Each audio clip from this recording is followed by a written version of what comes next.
Hello students, this is class 9 civics chapter number 2 constitutional design. तो इस chapter में हम बेसिकली पढ़ेंगे कि किस तरह से हमारा कॉन्स्टिट्यूशनल डिज़ाइन किया गया और कुछ अदर कंट्रीज़ का, कुछ अलग जगहों का एग्जांपल लेंगे बेसिकली, जहाँ पे कॉन्स्टिट्यूशन को फ्रेम करने में उनको क्या क्या इशू आया और उन्होंने क्या क्या स्ट्रगल फेस करा, जैसे कि हमने भी काफ़ी स्ट्रगल फेस करा था। तो बेसिकली हम सबसे पहले जो पढ़ेंगे वो हम पढ़ेंगे अभी साउथ अफ्रीका का केस।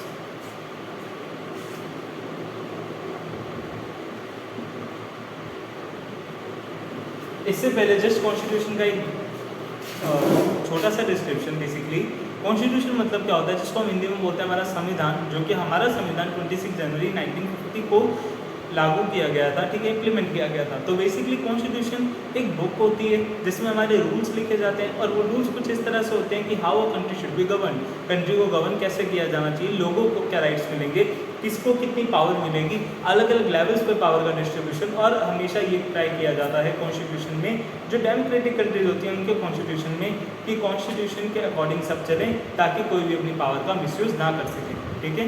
तो हम अलग अलग एग्जाम्पल देखेंगे इसके। सबसे पहले जो हम एग्जाम्पल देखते हैं साउथ अफ्रीका का। अब जब भी हम साउथ अफ्रीका का नेम लेते हैं तो सबसे पहले दिमाग में जो माइंड में नेम क्लिक होता है वो है नेल्सन मंडेला।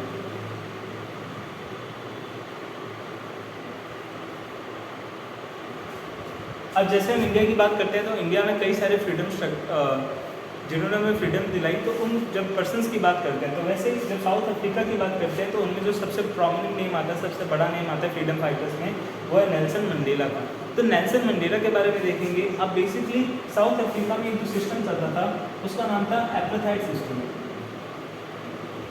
एपार्थाइड सिस्टम का मीनिंग ये होता था बेसिकली कि एपार्थाइड सिस्टम में जो ब्लैक्स और वाइट्स हैं उनमें बहुत ज़्यादा डिस्क्रिमिनेशन किया जाता था, ओके।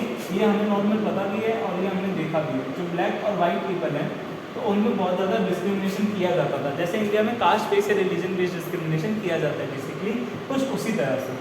तो एपार्थाइड सिस्टम के चलते नेल्सन मंडेला खुद भी एक ब्लैक पर्सन थे। अब इनके साथ जो डिस्क्रिमिनेशन होते थे उसके बारे में देखते हैं। एपार्थाइड सिस्टम में इनको जैसे कहीं भी आना, जैसे हमारे दलित्स को पहले अलाउड नहीं था, ठीक है, दलित्स के लिए पहले रूल्स थे जिनको अनटचेबल्स भी बोलते थे, तो वैसे ही यहाँ पे ब्लैक्स के लिए रूल्स थे कि फर्स्ट थिंग आप कहीं भी आ जा नहीं सकते, मतलब वाइट के प्लेसेस पे, जो वाइट लोगों के प्लेसेस हैं वहाँ पर बिना परमिट के आ जा नहीं सकते हो, ठीक है। उनके जो एरियाज़ हैं आप उनको चीज़ों को टच नहीं कर सकते हो। आप वोट करने का अधिकार आपको बिल्कुल भी नहीं है, आप वोट नहीं कर सकते हो यहाँ पे, ठीक है। और साथ ही साथ आप किसी चर्च में नहीं जा सकते हो, किसी भी प्लेस पे नहीं जा सकते हो, पर जाना है तो वही आपको परमिशन लेनी पड़ेगी यहाँ पे, ठीक है।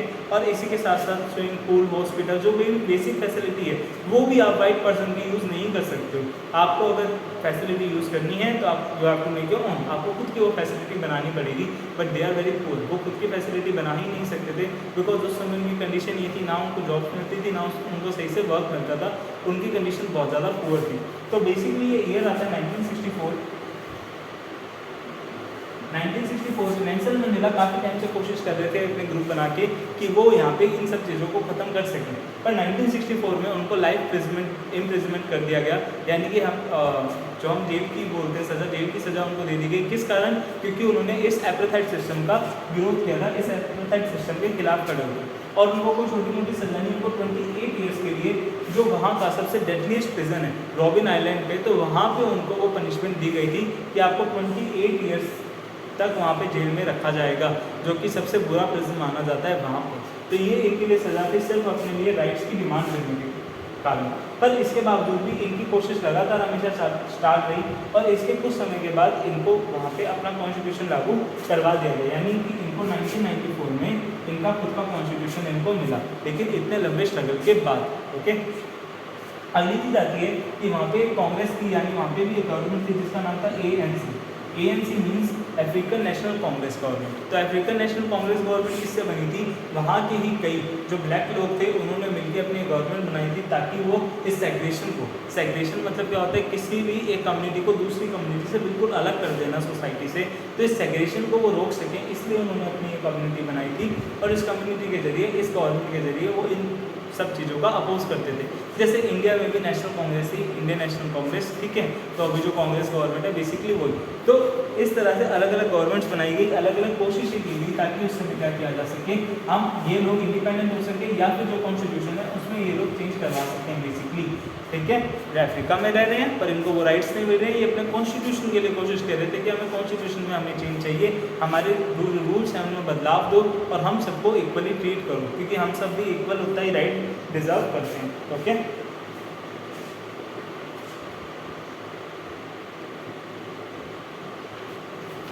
और 1994 में जो अफ्रीका को बेसिकली एक तरह से उनको इंडिपेंडेंस ही मिली थी। इंडिपेंडेंस क्यों? क्योंकि इतना सब कुछ जो उनके साथ हो रहा था, ठीक है, वो किसी अत्याचार से कम नहीं था। दैट्स वाई एक तरह से उनके लिए इंडिपेंडेंट थी, उन्होंने अपना न्यू फ्लैग जो है वो लहराया था, ठीक है। अब बेसिकली जो भी पार्टी है उनके साथ वो बहुत बुरा व्यवहार किया गया, उन्होंने कोशिश की पर उनके साथ बहुत बुरा व्यवहार हुआ। और साथ ही साथ जो कॉन्स्टिट्यूशन लागू करने के लिए इनका जो स्ट्रगल था वो सब one of the most best struggle माना जाता है कि उन्होंने बहुत ज़्यादा स्ट्रगल किया। पूरे साउथ अफ्रीका ने, नॉट ओनली नेल्सन मंडेला पर सब ने अपनी पूरी लाइफ की हर चीज़ दाव पे लगा दी ताकि ये सिस्टम वहाँ से ख़त्म किया जा सके। हम तो 1947 में इंडिपेंडेंट हो गए थे, हमारे यहाँ पे इतने इश्यूज़ नहीं थे उस समय, हम इंडिपेंडेंट थे। अब अगला क्वेश्चन आता है, why do we need a constitution?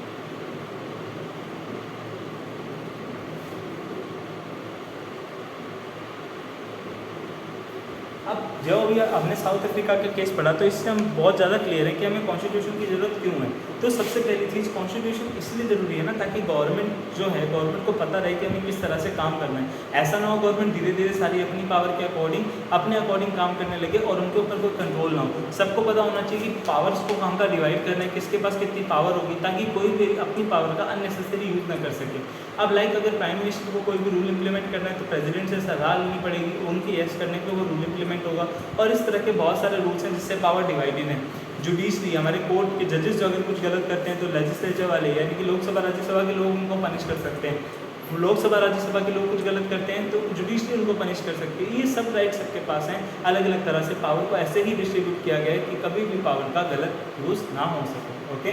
तो that's why we need a constitution to run a government और to run a country smoothly, एक कंट्री को स्मूथली रन करने के लिए।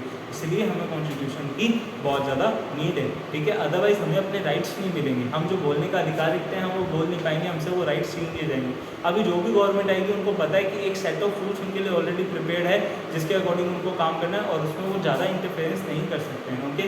और अगर वो चेंज करेंगे भी तो वो सबकी, जिन लोगों को हमने चुना है, जिन मिनिस्टर्स को हमने चुना है और लोकसभा राज्यसभा के जो लोग हैं, साथ में जो प्रेसिडेंट है, जब तक इन सबका कंसेंट नहीं होगा तब तक वो किसी भी रूल में कोई बदलाव नहीं ला सकते। और जो चेंजेस हैं वो अकॉर्डिंग टू टाइम नेसेसरी होते हैं, तब वो चेंजेस लाए जाते हैं। That's why we need a constitution so that these all the mishappenings can be prevented, okay. Next, making of the Indian Constitution.